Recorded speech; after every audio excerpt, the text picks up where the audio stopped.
December 7th, 1941. A Sunday morning that began in calm and ended in chaos. At 7:55 a.m., the sky over Pearl Harbor erupted with the thunder of engines and explosions.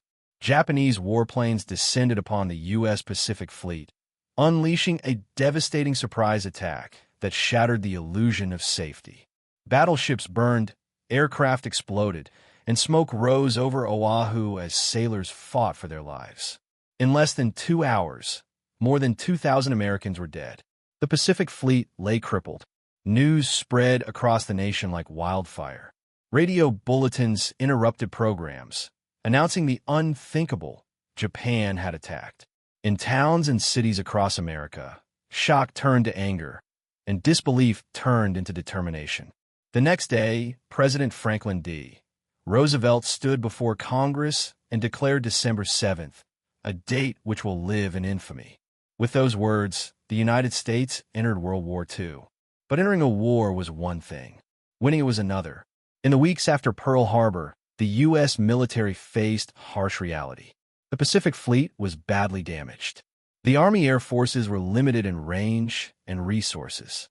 The Japanese Empire seemed unstoppable, expanding rapidly across Asia and the Pacific. The Philippines were under siege. Hong Kong had fallen. Wake Island was lost. It appeared that Japan held every advantage. The nation demanded action, but American commanders knew they needed time. Time to rebuild, to organize, and to strike back. Across the Pacific, Japan's leaders were confident. Their war machine was running at full speed, conquering new territories almost daily. They believed the Americans would retreat into defense, that the United States lacked the will and ability to respond swiftly. But deep within the halls of the Pentagon and the Navy Department, a daring idea began to take shape. If the Japanese could strike the American homeland, why couldn't America strike theirs? The concept was audacious. Launch a bombing raid directly on Japan's home islands. Not from distant bases, but from the sea itself. It seemed impossible. Japan's homeland was far beyond the reach of U.S. bombers. The nearest American base capable of launching a direct attack was thousands of miles away. No aircraft in the U.S. arsenal had the range to take off from the Pacific, bomb Japan, and return. Then came a proposal that changed everything. A Navy officer named Captain Francis Lowe suggested a radical solution: launch medium bombers from the deck of an aircraft carrier. The idea was forwarded to Admiral Ernest King, then to Army Air Forces Command. It landed on the desk of a man known for daring and precision, Lieutenant Colonel James "Jimmy" Doolittle. Doolittle was an aviation pioneer, a test pilot, and a mechanical genius. When he heard the plan, he didn't hesitate. He said simply, "We can do it." What followed was one of the most daring operations in military history. The Army and Navy worked together to develop a joint mission unlike any before it. The plan called for 16 B-25 Mitchell bombers, each stripped down and modified to fly off the deck of an aircraft carrier, the USS Hornet. They would carry out a surprise bombing raid over Tokyo and several other Japanese cities, then fly onward to China, where they would land and hopefully find refuge among friendly forces. The mission was fraught with danger. The bombers had never been tested in such conditions. They were large, twin-engine aircraft designed for long runways, not short carrier decks. The Hornet's crew would have to sail close enough to Japan for the planes to reach their targets, yet far enough to avoid detection and destruction by the Japanese Navy. It was a mission that demanded courage, precision, and a willingness to accept the possibility of never coming home. As the Doolittle Raiders trained in secret, the Japanese continued their advance. From Burma to the Philippines, from the Dutch East Indies to New Guinea, the rising sun seemed to dominate every horizon. In Tokyo, Japan's leadership believed the war was going exactly as planned. They viewed the American people as soft and indecisive. They saw the Pacific as their ocean, and they believed the home islands were untouchable. In the United States, public morale remained low. Newspapers were filled with grim headlines: defeats, retreats, and surrenders. For many, it seemed the war was turning into a nightmare of losses. The U.S. government needed a victory, something, anything, to restore confidence. The Doolittle raid was not just a military operation. It was a message, a statement that America was not defeated. They would fight back. That Pearl Harbor would not go unanswered. The planning was meticulous. Engineers modified the B-25 bombers, adding extra fuel tanks, removing unnecessary weight, and adjusting bomb loads for maximum range. Pilots trained to take off from runways shorter than 500 feet, simulating carrier launches. Crews studied maps of Japan and memorized routes to their targets. Security was absolute. Few even knew where they were going until the Hornet sailed. In early April 1942, the USS Hornet departed from San Francisco under tight secrecy. 16 bombers were lashed to its flight deck, their wings overlapping, their propellers gleaming in the sunlight. The sight was extraordinary, a carrier deck crowded not with fighters, but with Army bombers. As the Hornet steamed west across the Pacific, its crew understood the risk. If discovered, they would face overwhelming enemy forces with little hope of survival. The task force pressed onward, accompanied by escort ships for protection.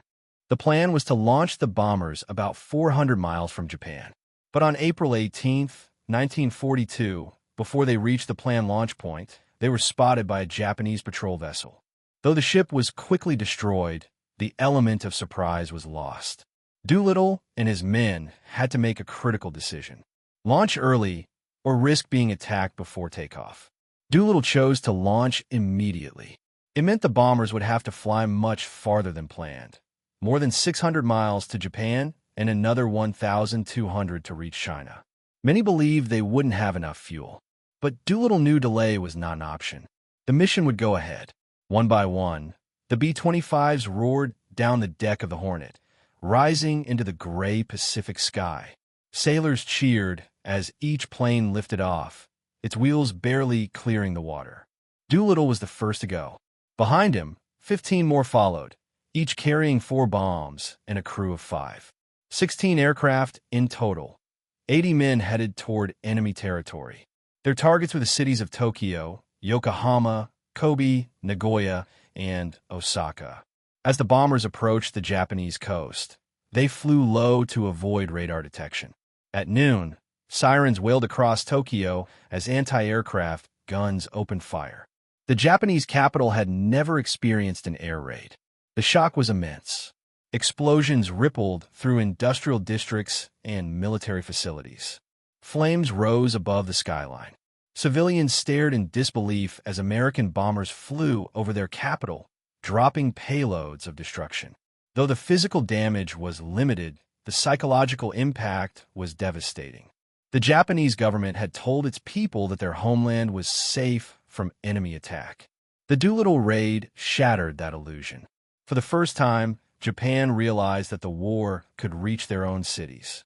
After releasing their bombs, the raiders turned south, heading toward China. Fuel gauges dropped rapidly. Many crews ran out before reaching safety. Some crash-landed along the Chinese coast. Others bailed out into darkness and rain. Several were captured by Japanese forces in occupied China. Others were aided by Chinese villagers and guerrillas who risked their lives to hide and protect them. 8 men were taken prisoner. 3 were executed. 1 died of disease in captivity. Despite the losses, most of the crews eventually made it home. Doolittle himself believed the mission had failed. His bomber crashed in China, and he feared that losing all 16 aircraft without significant damage to Japan would end his career. But when he returned to the United States, he was greeted as a hero. The news of the raid electrified the country. For the first time since Pearl Harbor, America had struck back. Newspapers hailed it as proof that Japan was not invincible. The Doolittle raid lifted the nation's spirit and inspired millions. In Japan, the reaction was the opposite. Shock turned to outrage. The military leadership was humiliated. The emperor himself had been put at risk. The Japanese high command ordered immediate retaliation. They launched brutal campaigns in China, killing tens of thousands in reprisal for aiding American airmen. Strategically, the raid also forced Japan to reconsider its defenses. The Japanese Navy realized that their outer perimeter was not enough to protect the homeland. They decided to extend their defensive line eastward, to capture Midway Island and lure the remaining American carriers into a trap. That decision would lead to one of the most pivotal battles of the war, the Battle of Midway, where Japan's hopes of dominance would be shattered. In that sense, the Doolittle raid achieved far more than its planners ever imagined. It was not only a symbolic strike, but also a strategic turning point. It disrupted Japanese confidence, forced costly redeployments, and paved the way for the American counteroffensive that would begin at Midway and continue through the Solomon Islands, the Philippines, and beyond. For the men who flew it, the raid was a mission of courage, ingenuity, and sacrifice. They defied impossible odds to deliver a message to both sides. America was wounded, but it was not broken. It was only beginning to fight. As the months passed, the names of the Doolittle raiders became legends. They stood as symbols of resilience, daring, and unity in a time of despair. Their flight over Tokyo marked the first step in a long road to victory, a journey that would cost countless lives but ultimately end in triumph. The Doolittle raid was more than a military operation. It was a statement to the world that America would not back down. In the ashes of Pearl Harbor, a nation found its resolve. And in the skies over Japan, it declared to friend and foe alike that the fight for freedom had only just begun. In the weeks after the Doolittle raid, Japan's sense of invincibility began to fracture. The empire that had seemed unstoppable was suddenly confronted with a new and terrifying reality. American bombers had reached Tokyo, flying farther than Japanese planners believed possible. It wasn't the physical damage that mattered most. It was the psychological wound. The attack exposed vulnerabilities deep within Japan's defenses and shattered the myth that their homeland was beyond reach. Japanese citizens had been told the Imperial Navy would guard the home islands with an iron wall. Newspapers and radio broadcasts repeated the same message. Japan was untouchable. But now, with Tokyo smoldering and panic rippling through the population, the illusion was gone. In meetings across Tokyo, military leaders searched for answers. How could American planes have come so far? How could the mighty Imperial Navy have failed to prevent the attack? The Japanese high command reacted with fury and embarrassment. For the first time, they realized their outer defensive perimeter was not enough. They had to push their lines farther east into the Pacific to create a buffer zone between Japan and the advancing Americans. The immediate response was brutal. Convinced that the Chinese had helped rescue Doolittle's airmen, Japanese forces unleashed horrific reprisals across occupied China. Entire villages were destroyed, and tens of thousands of civilians were slaughtered in revenge. The cruelty of those reprisals would remain one of the war's most horrifying chapters. But beyond vengeance, Japan's strategic mindset began to shift. The Doolittle raid convinced Admiral Isoroku Yamamoto, the mastermind behind Pearl Harbor, that the United States had to be crushed decisively before it could fully recover. Yamamoto understood the danger of allowing America time to rebuild. The industrial power of the United States was vast, capable of producing planes, ships, and weapons on a scale Japan could never match. The only chance for victory, he believed, was to destroy the remaining American aircraft carriers, the last core of U.S. naval power in the Pacific. At the time, the Japanese Navy's confidence was high.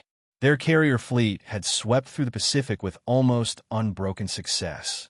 They had sunk or crippled much of the U.S. Pacific Fleet at Pearl Harbor, seized key territories like the Philippines, Malaya, and the Dutch East Indies, and extended their control across a vast empire that stretched from Burma to the Central Pacific. Their aircraft and pilots were experienced, their tactics refined, their morale unshaken. In their eyes, the Doolittle raid was a humiliation that needed to be erased with a decisive, crushing victory. Yamamoto's plan was bold. Draw the remaining American carriers into a trap near a small, strategic atoll called Midway. There, Japan would ambush and destroy them, securing total control of the Pacific. As Yamamoto and his commanders planned their next move, American intelligence units were quietly breaking Japanese naval codes. Deep inside a secret room in Hawaii known as Station Hypo, a group of cryptanalysts led by Commander Joseph Rockefort had been intercepting and deciphering Japanese communications. By early June 1942, they had uncovered the plan to attack Midway. The Americans prepared an ambush of their own. But before the two forces would clash, Japan's overconfidence was already sowing the seeds of its downfall. The empire's rapid expansion had created enormous logistical problems. Supply lines stretched thousands of miles across ocean routes vulnerable to submarine and air attack. Resources were spread thin. Every island needed garrisons, airfields, and shipments of food, oil, and ammunition. What had once seemed like an unstoppable empire was now a fragile web held together by faith in continued success. Japanese industry, though advanced for its time, could not compete with America's industrial capacity. While Japan produced a few hundred aircraft per month, American factories were already gearing up to produce thousands. In Detroit, Seattle, and Los Angeles, assembly lines worked around the clock. New carriers, bombers, tanks, and ships rolled off the lines in staggering numbers. In Tokyo, however, Japan's leadership dismissed these numbers. Many within the Imperial General Staff believed that America's industrial might was irrelevant if Japan could deliver a decisive naval defeat early in the war.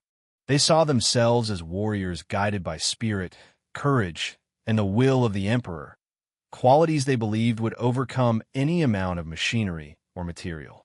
That faith in invincibility would soon be tested. In the first days of June 1942, the Japanese combined fleet set sail toward Midway. For the fleet's most powerful carriers, Akagi, Kaga, Soryu, and Hiryu led the assault. They were accompanied by battleships, cruisers, and destroyers. Their air crews were veterans of Pearl Harbor and the Coral Sea. They were confident that the Americans would fall into their trap. But unknown to them, the U.S. Navy was already waiting. Admiral Chester W. Nimitz, commander of the Pacific Fleet, had concentrated his limited carrier force, Enterprise, Hornet, and the hastily repaired Yorktown, north of Midway. The Americans had surprise on their side, thanks to the broken Japanese code. On the morning of June 4th, Japanese aircraft struck Midway Island, inflicting heavy damage but failing to destroy the island's defenses. As they rearmed and refueled for a second attack, American carrier planes struck back. In a series of devastating attacks, 3 of Japan's 4 carriers, Akagi, Kaga, and Soryu, were hit within minutes. Their decks exploded into flames, ammunition ignited, and entire air groups were wiped out. Later that afternoon, the last remaining carrier, Hiryu, launched a counterattack that damaged the Yorktown, but soon after, it too was found and destroyed by American dive bombers. Within a single day, Japan had lost 4 carriers, hundreds of aircraft, and many of its most skilled pilots. The Battle of Midway was a turning point in the Pacific War. The balance of power shifted dramatically. Japan's ability to conduct large-scale offensive operations was crippled, while the United States seized the initiative.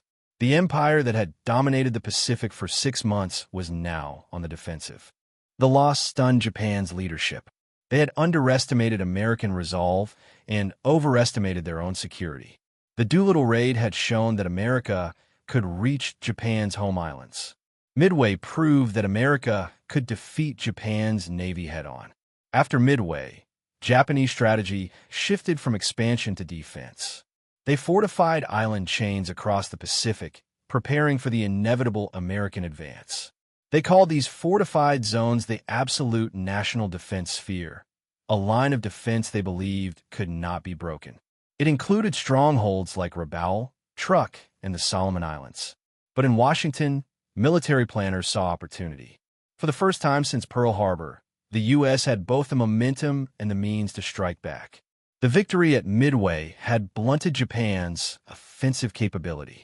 Now, America would begin its long, grueling island-hopping campaign, an advance that would carry it thousands of miles across the Pacific, one battle at a time. The first target of that campaign would be a small, obscure island in the Solomon chain, Guadalcanal. Few Americans had ever heard of it, but to the Japanese, it held immense importance. In mid-1942, they began constructing an airfield there, which would give them control of the sea routes between the United States and Australia. If the airfield became operational, Japan could threaten Allied supply lines and isolate Australia from the war effort. American reconnaissance flights discovered the construction in July. The U.S. High Command acted quickly. The decision was made to launch an amphibious assault to seize the island before the airfield could be completed. It would be the first major Allied offensive of the Pacific War. The codename was Operation Watchtower. In early August 1942, Marines of the 1st Marine Division, led by Major General Alexander Vandegrift, boarded transport ships and sailed into the unknown.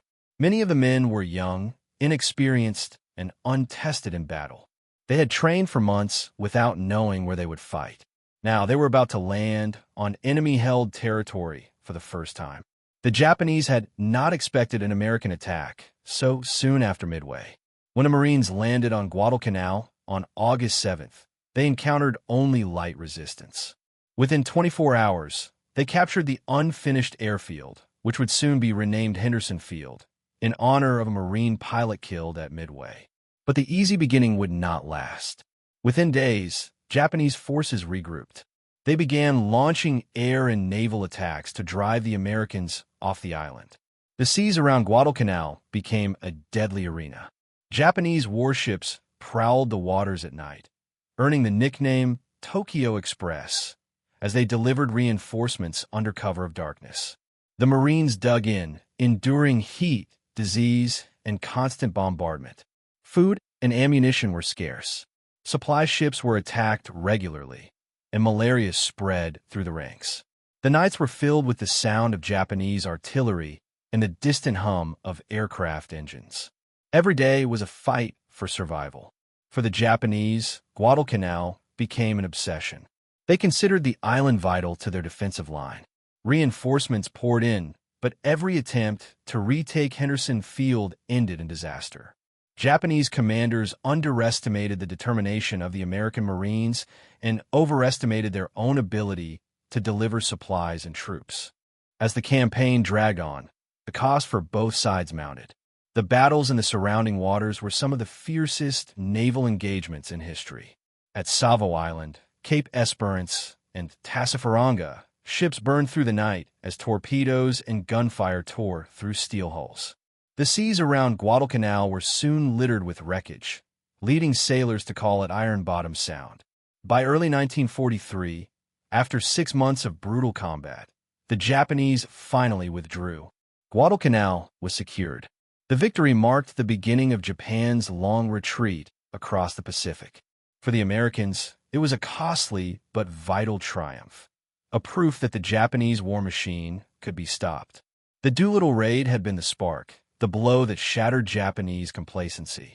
Midway was the turning point that shifted the balance of power. Guadalcanal was the first step in a relentless advance that would carry the Allies toward Tokyo. The Japanese Empire, once confident in its destiny, was now fighting for survival. What had begun as a war of conquest for Japan was turning into a desperate struggle to hold on.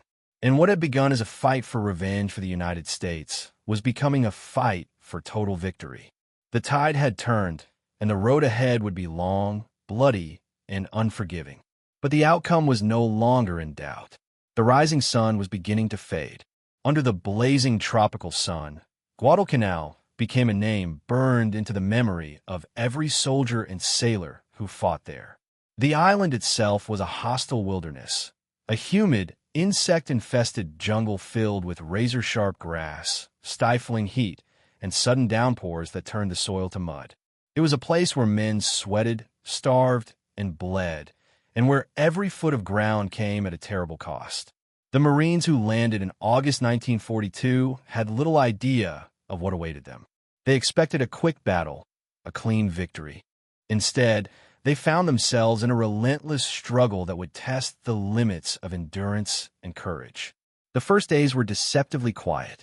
The Japanese garrison on the island was small, and the Marines easily secured the half-finished airfield that the enemy had begun constructing. The captured field was quickly repaired and renamed Henderson Field, and it became the lifeline of the entire operation.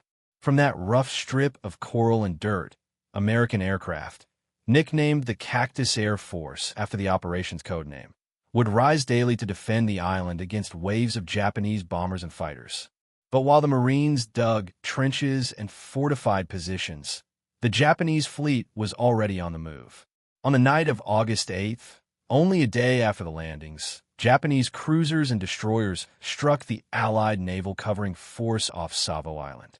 In a furious night battle illuminated by searchlights and flaming ships, the Japanese overwhelmed the Allies, sinking 4 heavy cruisers and killing more than 1,000 sailors. The sea burned through the darkness, and the surviving ships withdrew. The next morning, when the Marines looked out over the horizon, the transports that had brought them were gone. They were stranded, with limited supplies, no heavy equipment, and an enemy preparing to strike back. Food quickly became scarce. Rations were cut to 2 meals a day, sometimes only hardtack and canned meat. Fresh water was precious, and malaria spread through the ranks like wildfire. Marines joked grimly that the mosquitoes were worse than the Japanese. They called themselves the Cactus Marines, and their humor masked exhaustion and fear. At night, Japanese naval gunfire shook the earth, and enemy patrols slipped through the jungle to probe the perimeter. Every rustle in the darkness could be death. The first major Japanese counterattack came in mid-August. Hundreds of enemy soldiers, believing they could easily drive the Americans into the sea, launched a frontal assault on the Marine lines near the Tenere River. They charged screaming, "Banzai!" into withering machine gun fire.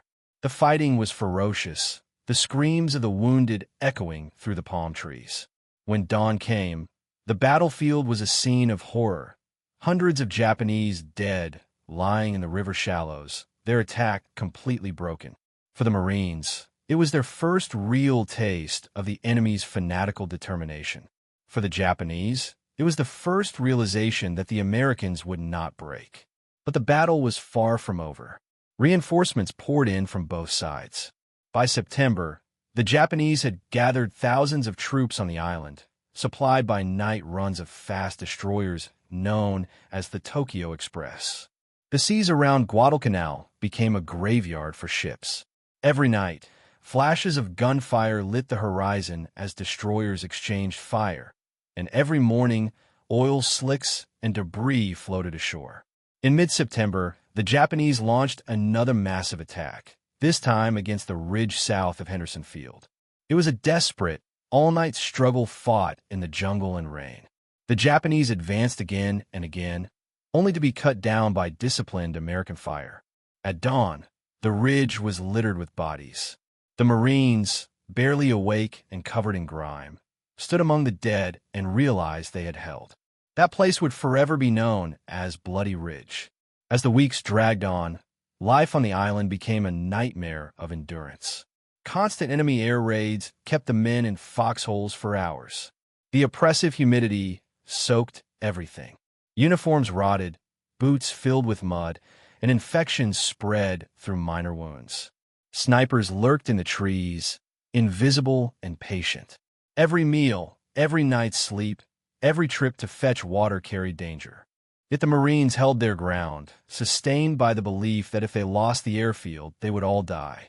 In the skies above Guadalcanal, the battle for control raged just as fiercely. The pilots of the Cactus Air Force, flying worn-out Wildcats, dauntless dive bombers, and Avengers, took off from Henderson Field daily to intercept Japanese bombers. They fought outnumbered, often launching with barely enough fuel to return. The airstrip was under constant attack, craters pockmarking the runway, but the ground crews worked tirelessly to repair it between raids. Every plane that could fly was sent up. Every pilot knew he might not come back. Meanwhile, at sea, the naval struggle intensified. In October and November, a series of brutal night battles erupted around the island. Ships fired at point-blank range, their searchlights piercing the blackness as shells screamed overhead. The water was filled with wrecks, both Japanese and American, and survivors clung to debris as sharks circled below. The sound of explosions rolled across the island, mingling with the steady drone of aircraft engines. One of the most decisive engagements came in mid-November 1942 during what became known as the Naval Battle of Guadalcanal. Over 3 nights of savage fighting, the U.S. Navy fought off multiple Japanese attempts to bombard Henderson Field and land reinforcements. Admiral Daniel Callahan and Admiral Norman Scott led their ships into action knowing the odds were grim. The battles were chaotic, fought at ranges so close that sailors could see the enemy's faces. The sea became a furnace of fire and steel. By the end, both sides had lost heavily, but the Japanese were forced to withdraw. Their transport ships were sunk or scattered, and thousands of soldiers drowned before ever reaching shore. For the Japanese, Guadalcanal had become a bleeding wound. Their high command refused to admit defeat. Again and again, they sent fresh troops and ships into the cauldron, only to see them consumed. Supply shortages grew desperate. Soldiers on the island began to starve. They called it Starvation Island. Some resorted to eating grass, insects, or anything they could find. Letters home spoke of hunger and hopelessness. The once proud Japanese army was wasting away in the jungle. For the Americans, victory came at a staggering cost. Thousands of Marines and sailors were dead, and the survivors bore the marks of their ordeal. Malarial fever, haunted eyes, and the 1,000-yard stare of men who had seen too much. Yet despite the exhaustion, morale was high. They had done what many thought impossible. They had seized and held their first foothold in the Pacific. By January 1943, Japanese commanders finally accepted the inevitable. The Imperial Navy could no longer resupply or reinforce their troops effectively. Plans were made for a secret evacuation. Under cover of darkness, Japanese destroyers slipped in and carried away the survivors, emaciated, hollow-eyed men who had once believed themselves invincible. In early February, the last Japanese forces withdrew. The Battle of Guadalcanal was over. When American troops realized the enemy had gone, there was no cheer, no celebration, only relief. The silence of the jungle felt strange after months of gunfire and explosions. Graves dotted the muddy hillsides, and wrecked aircraft lay rusting in the fields. The cost had been enormous, but the victory meant everything. Guadalcanal marked the end of Japan's expansion and the beginning of its retreat. From then on, the Japanese would never again launch a major offensive in the Pacific. The lessons of Guadalcanal ran deep. The Americans learned the brutal realities of jungle warfare, the diseases, the logistics, the endurance required to fight in such conditions. Commanders learned how to coordinate naval, air, and ground forces in complex amphibious operations. And most importantly, the myth of Japanese invincibility was shattered forever. For Japan, the battle was a catastrophe disguised as valor. The Imperial High Command had poured enormous resources into the campaign, believing sheer willpower could overcome material disadvantage. But the losses in ships, aircraft, and trained personnel were irreplaceable. Japan's navy, already weakened by Midway, had been dealt another crushing blow. The aura of unstoppable conquest was gone. As 1943 began, the strategic initiative in the Pacific belonged to the Allies. From bases at Guadalcanal and the surrounding islands, American forces began to push northward. The long, grueling island-hopping campaign had begun. Each new objective, New Georgia, Bougainville, Tarawa, Saipan, would bring them closer to Japan itself. Every island capture became a stepping stone toward the final confrontation. Yet the memory of Guadalcanal lingered.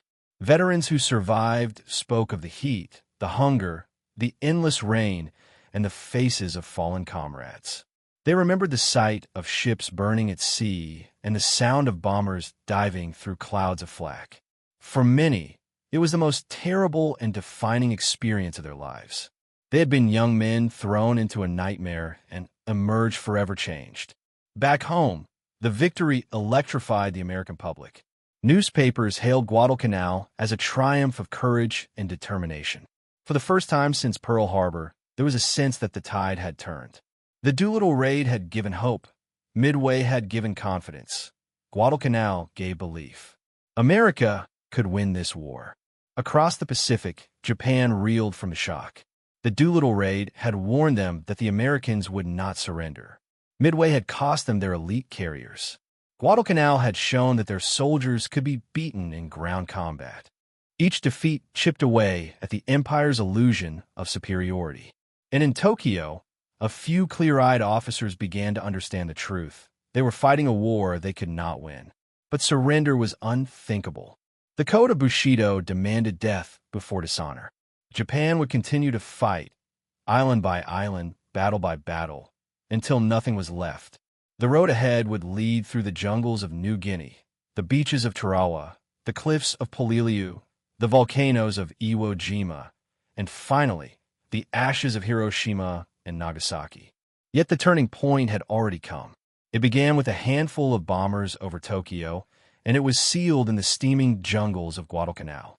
When historians look back at the Pacific War, they often trace the arc from the humiliation of Pearl Harbor to the triumph of victory in 1945. But the hinge on which that story turns is Guadalcanal. It was there that the Japanese learned the Americans were not only capable of fighting, they were capable of enduring, adapting, and winning. It was there that the momentum shifted quietly but permanently in favor of the Allies. And it was there, in that hellish corner of the Pacific, that the prophecy of the Doolittle raid was fulfilled. The bombers that had once shocked Japan into realizing America was only beginning to fight had sparked a chain of events that would lead to Japan's ultimate downfall. The Americans were not just beginning to fight, they were beginning to win. In the aftermath of Guadalcanal, the Pacific Ocean grew quiet for a moment, a deceptive calm after months of ceaseless violence. Ships drifted among floating debris.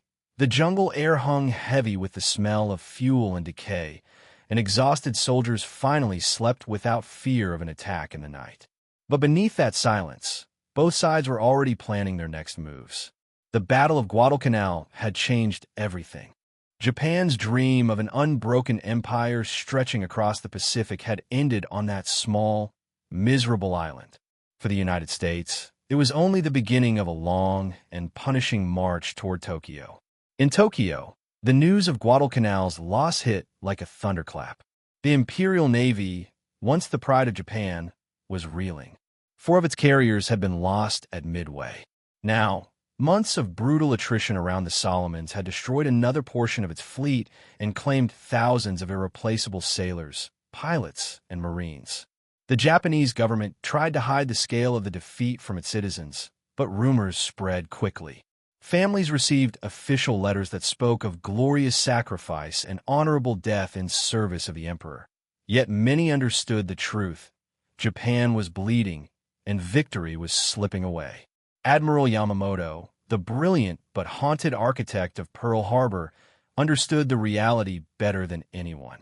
He had warned before the war that Japan could perhaps dominate the Pacific for 6 months, maybe a year, but after that, the industrial strength of the United States would prove overwhelming.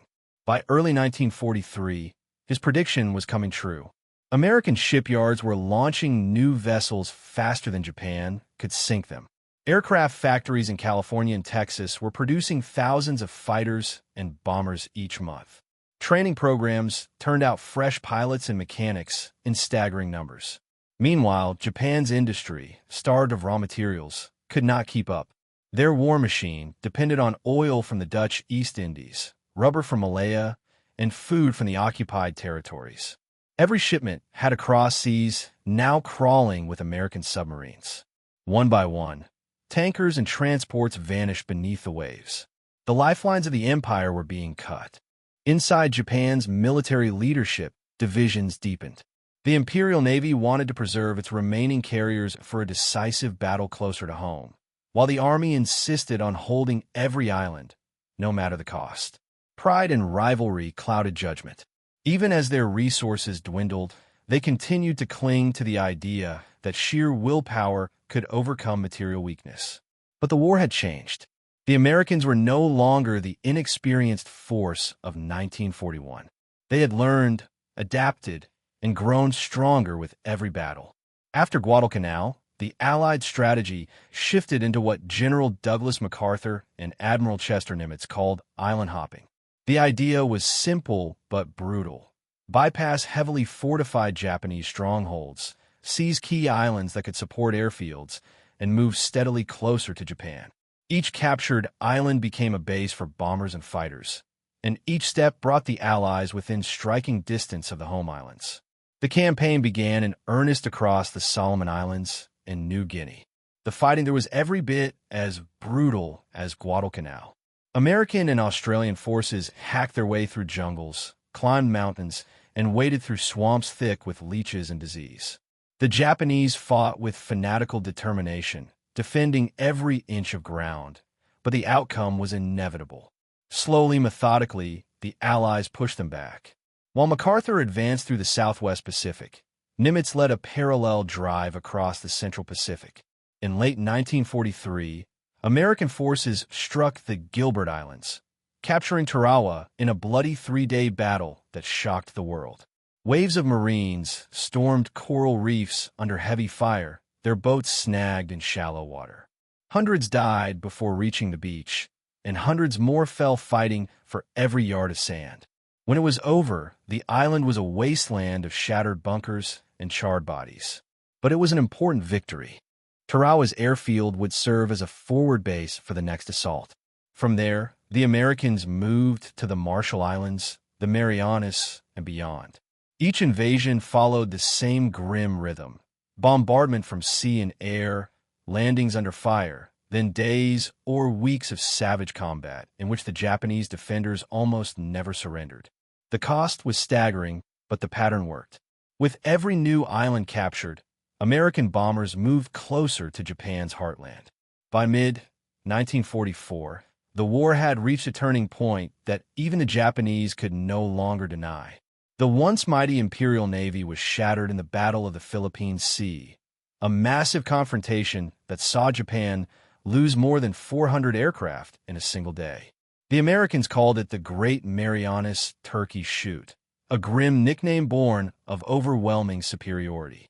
The Japanese pilots who had once dominated the skies were gone, replaced by poorly trained rookies flying outdated planes. Their air wings were massacred.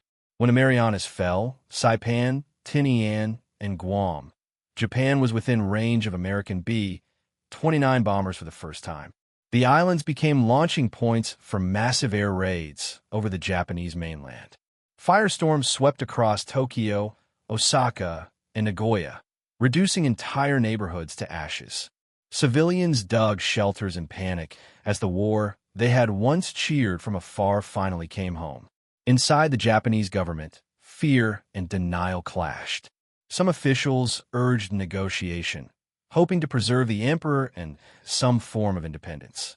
Others demanded total resistance, insisting that death was preferable to surrender. The military's propaganda doubled down, portraying Japan as the victim of Western aggression and urging citizens to fight to the end. But behind closed doors, the leaders knew the truth. The empire was collapsing. Admiral Yamamoto did not live to see it. In April 1943, American codebreakers intercepted his flight plan during an inspection tour in the Solomon Islands. USP-38 Lightning fighters ambushed his transport and shot it down. The man who had engineered the war's beginning met his end in flames over the jungle, a symbol of the fate awaiting the empire he had served. The loss of Yamamoto dealt a blow to Japan's morale, but the war machine continued to grind on. By 1944, the Americans were striking not only by sea and air, but also with a new kind of psychological warfare. Radio broadcasts carried messages urging Japanese soldiers to surrender. Leaflets dropped over garrisons told them the truth about their hopeless situation. Many refused to believe it, clinging to the code of Bushido, which taught that capture was shameful and death was honorable. But the cracks in morale were growing. As the Allied advance continued, Japan's defensive perimeter shrank. By late 1944, American forces invaded the Philippines. For General MacArthur, it was a personal mission, his long-promised return. The Battle of Leyte Gulf, fought that October, became the largest naval battle in history. Over 4 days of ferocious fighting, the Japanese fleet was virtually annihilated. In desperation, Japan unleashed a new weapon: kamikaze suicide pilots. These young men, many barely out of school, were told that sacrificing their lives for the emperor would bring glory and salvation to Japan.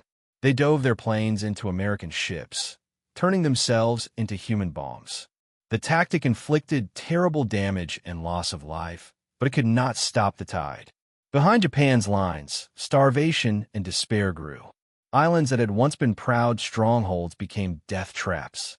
On places like Rabaul, Truk, and Bataan, isolated Japanese garrisons ran out of food and medicine. Disease and hunger claimed more lives than bullets. Yet most refused to surrender, even when completely surrounded. The fanaticism that had once fueled Japan's early victories now condemned its soldiers to needless death. By 1945, the Allies stood at Japan's doorstep. The invasions of Iwo Jima and Okinawa brought the war to its most savage climax. On Iwo Jima, nearly 7,000 Americans and more than 20,000 Japanese died in 5 weeks of unrelenting combat. The black volcanic sand drank their blood, and the iconic photograph of Marines raising the flag atop Mount Suribachi became a symbol of victory and sacrifice. Okinawa was worse. It was the largest amphibious invasion of the Pacific War and the bloodiest. Japanese forces, entrenched in caves and tunnels, fought to the last man. Civilians were caught in the crossfire, many driven by propaganda to commit suicide rather than surrender. When it was over, more than 100,000 Japanese and 12,000 Americans lay dead. The scale of death shocked even the victors. From bases in the Marianas, American B-29s now flew daily missions over Japan. Tokyo burned night after night as incendiary bombs turned entire cities into infernos. The once proud empire was now a nation of ruins. Railways were destroyed, factories reduced to rubble, and millions of people left homeless. Yet the government refused to yield. Plans were drawn for the defense of the homeland. Operation Ketsugo, a desperate strategy that called for every citizen to fight with whatever weapon they could find. But in Washington, another weapon was being prepared, one unlike any the world had ever seen. In the deserts of New Mexico, scientists had unlocked the power of the atom. The decision was made to use it, not out of cruelty, but to end the war before an invasion that might cost millions of lives on both sides. On August 6, 1945, the B-29 Enola Gay took off from Tinian. Its target was Hiroshima. At 8:15 a.m., a single bomb fell from the sky and detonated with a force of 15,000 tons of TNT. The city vanished in an instant, tens of thousands killed, tens of thousands more burned and wounded. 3 days later, Nagasaki suffered the same fate. Even then, Japan hesitated. The military demanded continued resistance, but Emperor Hirohito intervened. In a recorded message broadcast to the nation, the first time his people had ever heard his voice, he announced Japan's surrender. The war situation has developed not necessarily to Japan's advantage, he said in careful understatement. The fighting was over. From the Doolittle raid to Guadalcanal, from Midway to Hiroshima, the arc of the Pacific War was one of transformation and reckoning. For Japan, it was a journey from triumph to ruin. For America, it was a march from shock and loss to determination and victory. The Doolittle raid had been a spark, a symbolic act of defiance. It told the world that America would not bow, that it was only beginning to fight. In the end, those 16 bombers that barely reached Tokyo accomplished more than their crews could have imagined. They awakened a sleeping giant and filled him with resolve. In the years that followed, Japan rose again, not as an empire, but as a peaceful nation rebuilt from ashes. The United States, once isolated, emerged as a global power. The lessons of that war, of arrogance, sacrifice, and resilience, still echo through history. The Doolittle raid was not just a daring strike. It was the first note in a symphony that ended with a world forever changed. When General Douglas MacArthur stepped ashore at Atsugi Airfield on August 30th, 1945, he was met with silence. There were no parades, no jeers, only the hollow eyes of a defeated people watching history unfold. Tokyo Bay, September 2nd, 1945. The morning was clear and still as the battleship USS Missouri lay anchored, flags snapping in the breeze. Representatives of the Japanese government and military boarded the ship in silence. Cameras clicked. The ceremony lasted only minutes, but it marked one of the most profound moments in modern history. Foreign Minister Mamoru Shimitsu, leaning on a cane, signed the instrument of surrender on behalf of the emperor. Beside him, General Yashijiro Yumizu signed for the Imperial Army. Then MacArthur signed for the Allied powers. "Let us pray that peace be now restored to the world," he said, "and that God will preserve it always." The war was over, but the transformation of Japan was only beginning. Under MacArthur's leadership as Supreme Commander for the Allied powers, the American occupation began an ambitious project to rebuild Japan not as a conquered land, but as a democracy. It was a radical vision. The same country that had once worshipped the divine will of an emperor, that had built its identity on militarism and conquest, would now be reimagined as a peaceful, industrial democracy. The first steps were drastic. Japan's military was disbanded. Weapons were confiscated. War industries were dismantled. The empire that had stretched across Asia was gone forever. War criminals were arrested and brought before the International Military Tribunal for the Far East in Tokyo. The trials would last for years, exposing the atrocities of the war, the massacres in China, the torture of prisoners, the horrors of forced labor. Some of Japan's former leaders were executed, others sentenced to life in prison. For many Japanese, it was the first time they learned the full truth of what their government had done. The Korean War, which erupted in 1950, became a turning point. The conflict created massive demand for supplies, vehicles, uniforms, weapons, and machinery that Japan's factories were quick to provide. Money flowed in, and the economy surged. By the mid-1950s, Japan was no longer a land of ruins, but a nation on a rise. Radios, cameras, and automobiles began to replace the symbols of war.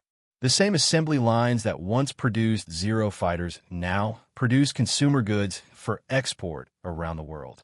For the Americans, Japan became a cornerstone of the New World Order, a bulwark against communism in Asia. Bases were established, alliances signed, and a deep, if sometimes uneasy, friendship formed between the two nations. Former enemies became partners. In classrooms and on city streets, a new generation grew up knowing only peace. But beneath the optimism, scars remained. The survivors of Hiroshima and Nagasaki carried the pain of radiation sickness and the memory of unimaginable horror. Veterans on both sides struggled with guilt and trauma. The jungles of Guadalcanal and the coral reefs of Tarawa still held the bones of the fallen, reminders of the price that had been paid. As the years passed, historians and filmmakers began to revisit the story of the Pacific War, not as a tale of good and evil, but as a complex human tragedy. Japanese soldiers who had once viewed Americans as demons spoke of the shock they felt when captured, when their supposed enemies shared food, treated their wounds, and showed mercy. American veterans, in turn, remembered the ferocity of their foes, but also recognized their courage. The war that had once divided nations now united them in remembrance. The Doolittle raid, once just a daring stunt in military history, took on new meaning in this post-war world. It had been a message, not only to Japan but to the world, that determination could defy even the darkest odds. For the Japanese who lived through the firebombings and the final surrender, it was the first sign that the war they thought they could not lose might end in catastrophe. For the Americans, it symbolized resilience and resolve, the moment when despair turned into defiance. Decades later, survivors from both sides would meet, veterans who had once tried to kill each other, now shaking hands as friends. Doolittle's raiders were invited to Japan, honored not as enemies, but as men who had played their part in a shared history. Japanese citizens who had lived through the raids offered apologies, and some wept. In that reconciliation, there was something profound, a recognition that even the most brutal wars could give way to peace, understanding, and mutual respect. Japan's post-war miracle became one of the greatest transformations in human history. From ashes to industry, from militarism to democracy, it stood as proof that a nation could change not only its economy, but its soul. By the 1960s, Japan was exporting cars, televisions, and technology around the globe. Tokyo, rebuilt from ruins, hosted the 1964 Olympic Games, a symbol of renewal and peace. The rising sun flag that had once flown over conquered lands now represented innovation and prosperity. For America, too, the legacy of the Pacific War ran deep.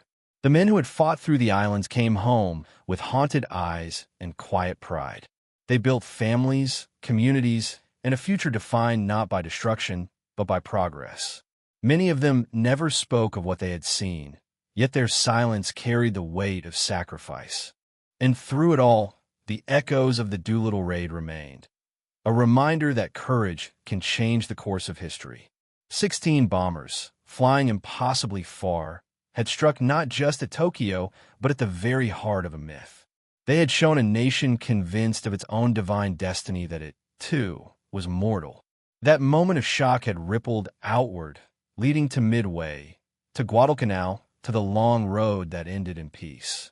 Today, when historians speak of the Doolittle raid, they often describe it as symbolic, a minor military victory, but a major psychological one. Yet for those who lived through it, and for the world it helped to shape, it was far more than that. It was a spark of defiance in a world shrouded by fear, the first proof that tyranny could be challenged, that courage could outfly despair. From the ashes of that war, two nations rose, not as enemies, but as partners. The United States and Japan, once locked in the bloodiest conflict of the 20th century, would go on to build one of the strongest alliances in modern history. Their cooperation in technology, economy, and culture would reshape the world. Students in Tokyo would study English and American history. American students would learn Japanese and study the art and philosophy that once seemed so foreign. And in that unlikely friendship lies the final legacy of the Doolittle raid, a testament to resilience, forgiveness, and the enduring hope that even in humanity's darkest hours, light can be found. The story that began with a handful of bombers over Tokyo ended with two nations bound not by hate, but by understanding. The men who once faced each other across the Pacific could look back and know that their struggle, their losses, and their sacrifices had not been in vain. They had changed the course of history. War had shown the depths of destruction mankind was capable of. Peace revealed the heights of what it could achieve. And as the rising sun climbed once more over a peaceful Japan, and the stars and stripes waved over an ocean that had once burned, the world could finally exhale. The Doolittle raid had shocked Japan into realizing that America was only beginning to fight. But in the end, it also helped awaken something far greater, the realization that no nation, no empire, no ideology is beyond the power of change, forgiveness, and rebirth. As the sun set over the Pacific, the echoes of that long and brutal war faded into the distance. The men who had once soared into the sky on a one-way mission, uncertain if they would ever return, grew old and gray. Some carried the memories quietly, never speaking of what they'd seen. Others told their stories to keep alive the lessons of courage, sacrifice, and hope that had defined their generation. For Japan, the Doolittle raid had been a moment of humiliation, a sudden reminder that even an empire thought invincible could be touched.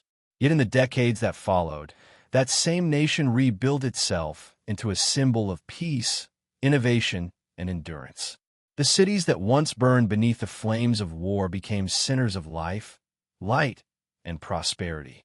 Children laughed in the streets where once there had been ashes. Factories that had once forged weapons now produced cameras, cars, and technology that would connect the world.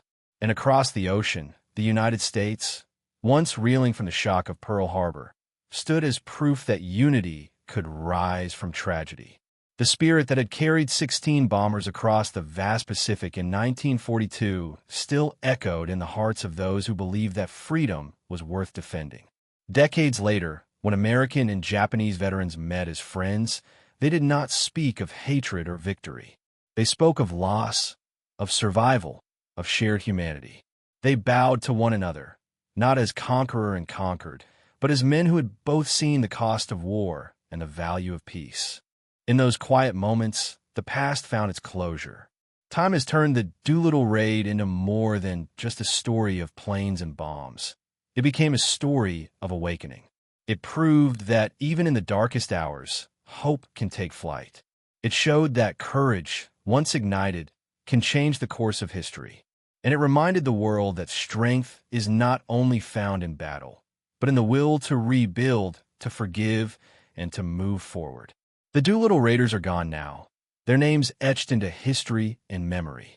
But the legacy they left behind lives on, in every act of courage, in every bridge of peace built between former enemies, and in every reminder that freedom, once tested, endures. In the end, the raid that once shocked a nation did more than strike back. It began a chain of events that would lead to understanding, renewal, and an enduring alliance between two former foes. The fire that once rained from the skies gave way to the light of reconciliation. And as the years pass, one truth remains clear. History remembers those who dared to rise when the world had fallen. The men who flew into that storm did not just change the war, they changed the world. That is the legacy of the Doolittle raid. Not destruction, but determination. Not vengeance, but vision. The moment America proved it was only beginning to fight, and the moment both nations began their journey toward peace.